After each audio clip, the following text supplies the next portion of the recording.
Hello and welcome to the best of episode of Your Region This Week, where we look back at stories from the summer. I'm Anandi Carol Woolery. June is recognized worldwide as Pride Month, where members of the LGBTQ plus community celebrate the progress made towards full equality. In Paris, Ontario, the community made an extra step towards equality by having their first openly gay mayor raise the first Pride flag at Brant County Town Hall. Here's the momentous occasion. Raise the flag, Jay.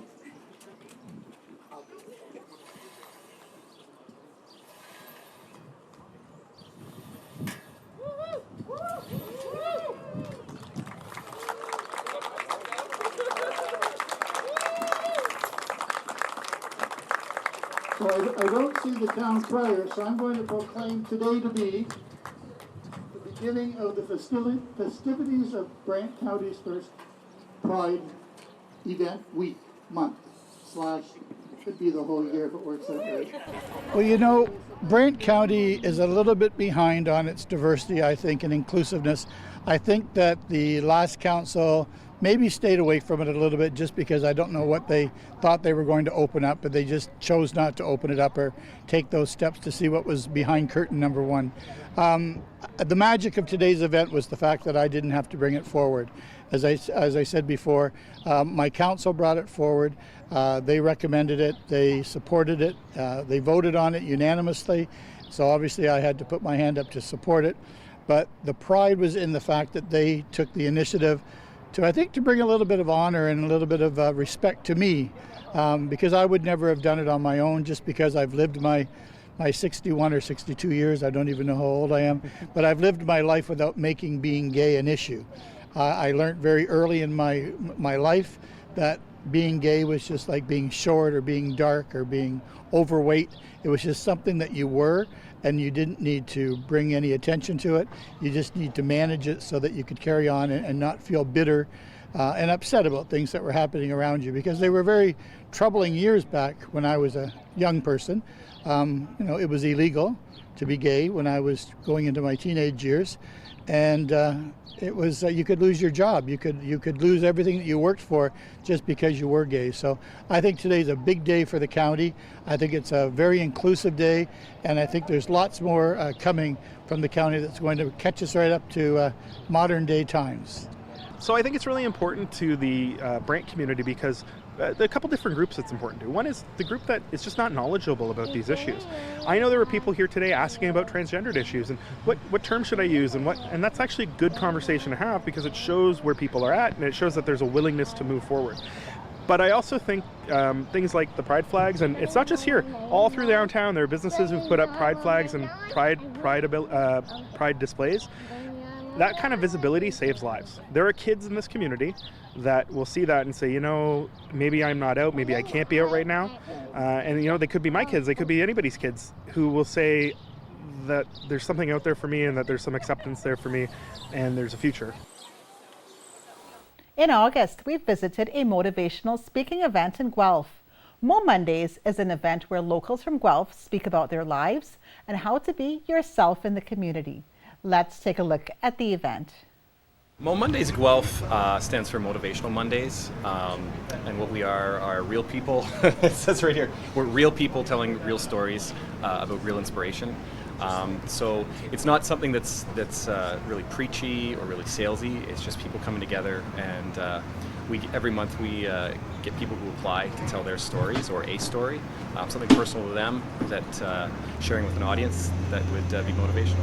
Momondays started in Toronto about 7 years ago now, and it was in Toronto, now it's in, I believe it's 13 cities across the country.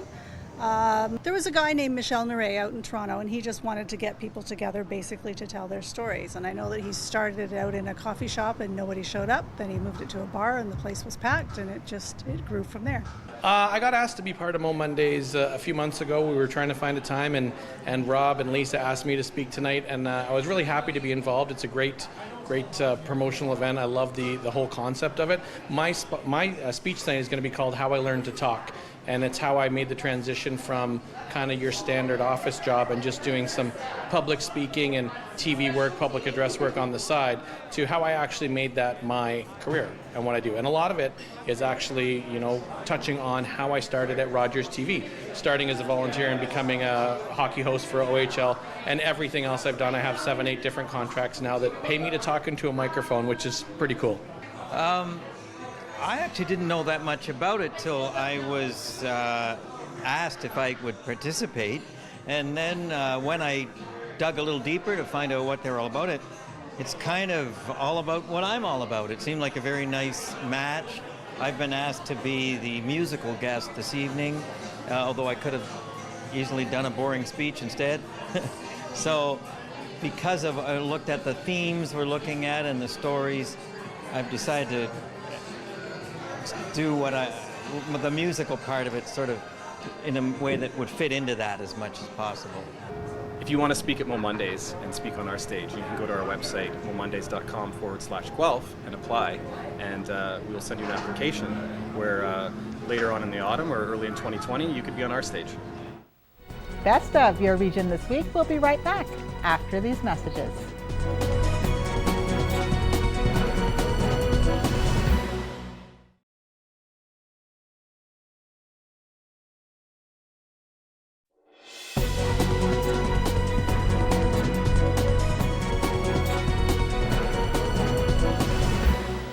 Welcome back. Citizens in Waterloo Region had been waiting for years on when their light rail transit system was going to be up and running. In the final hours of spring, Grand River Transit launched the first trains from Fairway Station on June 21st. This is the moment when the trains finally started rolling down the rails.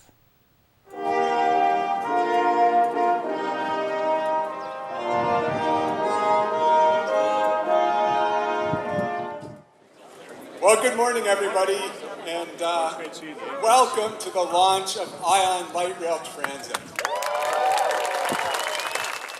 This is a great day and the end of a long journey and the beginning of a new one.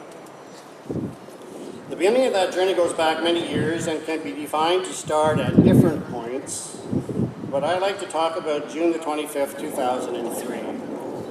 For it was on that day Regional Council passed the award-winning Regional Growth Management Strategy, a plan that was developed after receiving direction from the province to plan for 250,000 new residents. We are here today to report that with 0 passengers carried, there has been $3.282 billion in completed, under construction, or building permitted projects in the corridor.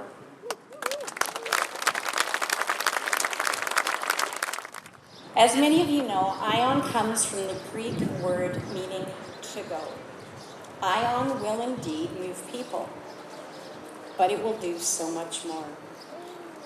This rapid transit system will improve the lives of our citizens by helping all people access our amazing communities and all that there is to offer: culture, entertainment, unique neighborhoods, educational institutions, jobs, and more. And I'm particularly thrilled to see so many members of the public. This is really here for you. All of this hard work, the people sitting down here, was so that the people on the other side of the fence are going to be able to use this amazing facility. And it will benefit citizens who will never set foot on the Ion train by intentionally building well-planned, purposeful communities. Communities that will work for everyone. 1, 2, and 3.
Well, it's a long time coming, and it's certainly very gratifying to see it completed and ready for service. But even without any passengers, it's been a great success with the amount of development that we've seen along the route, which of course is ION's primary purpose is to incent residential development particularly, and save farmland and preserve our urban-rural mix. So it's been very gratifying to see that, but certainly today is the next stage. We start running passengers. It's one of a lifetime opportunity to be on an event like this on such a gorgeous, actually first day of summer day. It was just wonderful, and so I'm just overwhelmed by the response and just the trains and the whole atmosphere and all the people coming together today, the smiles, the laughter, children, everybody. So it was a fantastic day. Well, I've been on a couple of times, but this is the first official ride. It's a very smooth vehicle. A lot of people don't even bother sitting, even when seats are free, because it's kind of a bit of a social experience being on a light rail transit vehicle. It's very, very smooth, very, very comfortable, and very pleasant. Smooth as silk, smooth, safe. The trains are technologically advanced. They're a real treat. I encourage everybody to take a ride.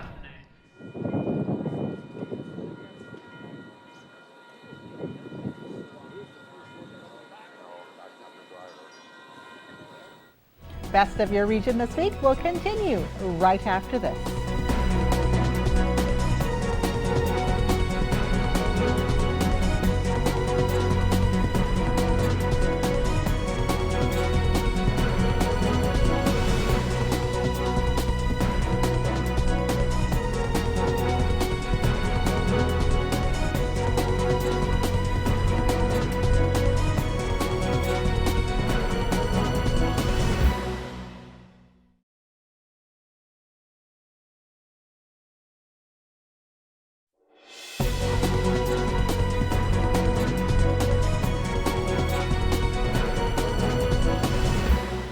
Welcome back. Last May, a Kitchener school principal was caught standing on the tracks at the Kitchener GO station. We spoke with Metrolinx about the dangers of standing on train tracks. I applaud the fact that people right off the bat noticed that and sensed that this was something that was unsafe. So the more that we have people behaving in that manner, in the sense that they are looking and seeing and reporting stuff, makes it easier for us. The fact that you actually have somebody on the tracks in the first place creates a danger. What was interesting was that it was our customers that were actually on the platform that had noticed this, and they themselves had drawn the conclusion that it was already dangerous. You may think it's safe, and it's things that you may have done before, but we have moving equipment that can happen at any time, right? So, and it's not necessarily GO train equipment. They're shared tracks, so it can be freight train, it can be VIA, it can be whatever. It could even be track equipment that's moving back and forth. So there's never a good time to be standing on the tracks or put yourself in a position of risk. Well, the worst penalty obviously is death. Followed by critical injury. So nobody wants to see that. But again, you are also breaking a number of laws. So trespassing, there's legislation, the Railway Safety Act. There's a number of charges that you can be charged with. You can actually be arrested for being on the railway tracks. And monetary penalties can vary in range, but they can move up to $5,000.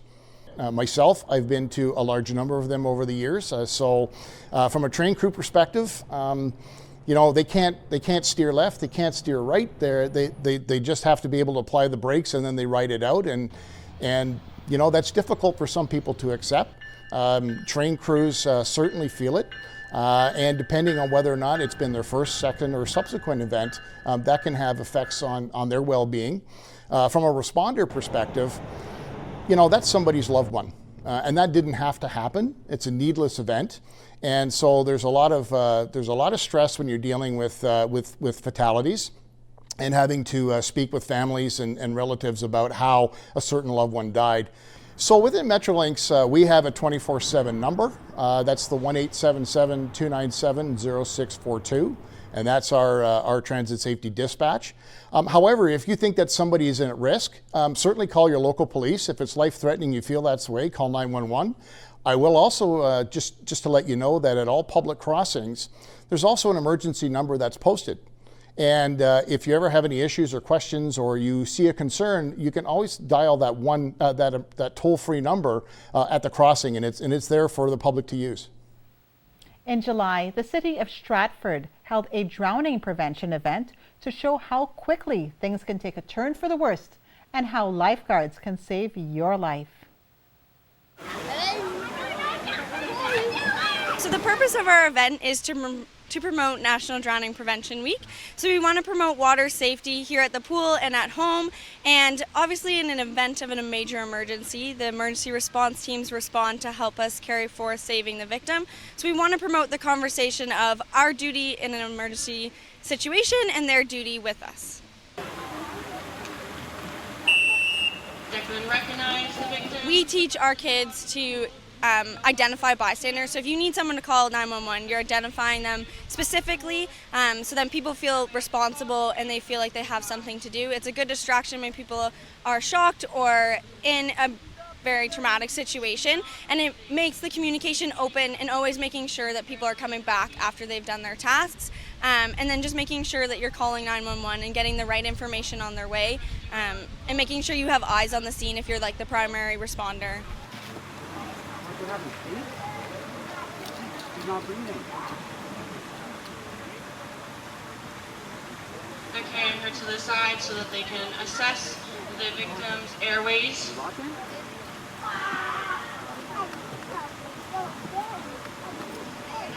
Abby's doing a breathing check and breaths. We always start with breaths when we're rescuing a victim out of the water.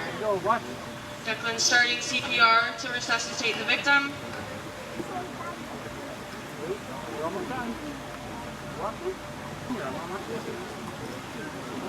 Yeah, so the city's website has information about how to become a lifeguard. You can come chat with us here, but the Life Saving Society, their website is great for introduction to swimming and how to become a lifeguard. Same with the Red Cross. They both have programs that introduce those concepts and let you know where courses are running and stuff like that.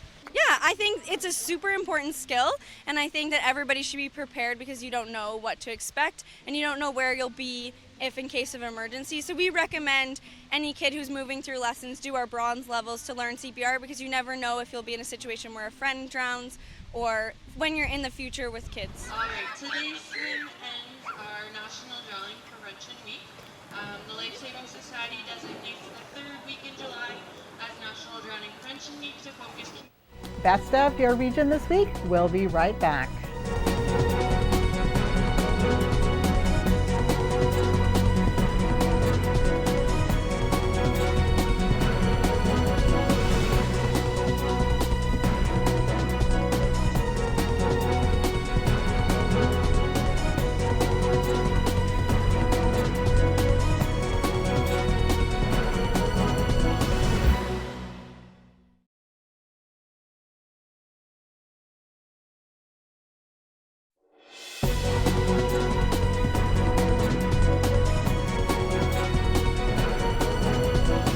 Welcome back. In July, Starlight's Children Foundation and Toys R Us in Brantford gave 5-year-old Christian a chance to live out a fantasy most children only dream of. Christian and his family got to have an exclusive 3-minute dash shopping spree just before the store opened its doors. Christian had full reign of the Toys R Us store to fill as many shopping carts with as many free toys as possible within the 3-minute time frame. At just 18 months, young Christian was diagnosed with a brain tumor. He has been through surgeries, chemotherapy, and 33 rounds of strenuous radiation. But as you'll see in this story, he's getting stronger and stronger every day. I'm Melanie Teed-Murch, president of Toys R Us Canada, and we're thrilled to be here in Brantford, Ontario with our partners at Starlight. Christian, a young child, is going to be running for 3 minutes through our store with no customers, all to himself, to fill as many carts as possible. 3, 2, 1.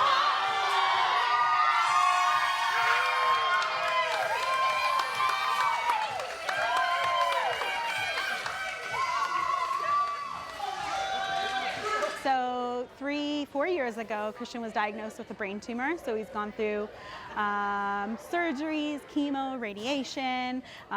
We've also stayed in a rehab hospital. And so the past couple of years have been rough, but he's getting stronger every day. So it's been, and this experience has just been amazing. We do it all over Canada, and what I say all the time is it gives me perspective. I'm so lucky. I have 3 healthy children myself, and I go home at the end of the day and there's stresses at work because we're running a national charity that helps 30,000 children a month across the country. But when I go home and I have 3 healthy children, it gives me huge perspective. So what I always say to people is, when you go home tonight after your stressful day, give your children, your grandchildren, or nieces and nephews a longer, tighter hug, because if we have our health, we really do have everything.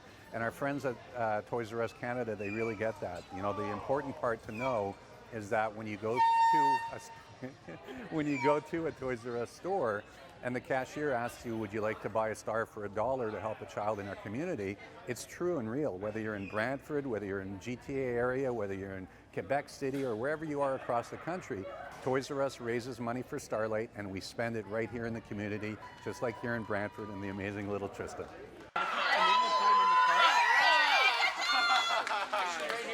Good job! It was the best day of my life. It was the best day of my blah, blah, blah. We've been with Starlight right from the beginning, ever since Christian was diagnosed. Right from day one, we got like an admit pack from the hospital that had like toiletries and different items that you don't even think of that you need in a hospital stay during that time. And then when Christian went through chemo and radiation, Starlight, we did a great escape to Great Wolf Lodge, and that was definitely a great memory. Very uplifting at the time. Yes, and there's been the Halloween trick or treat that they do, and so that's been definitely another great memory. And then this, I feel like, just tops it all off. This is something that they'll never forget. No, absolutely not. That's all for this edition of The Best of Your Region this week. New episodes start next Friday at 7 p.m. For more information on the show, or if you have a story idea, visit our website, rogerstv.com, and fill out our proposal form at the bottom. Thanks for watching, and we'll see you next week.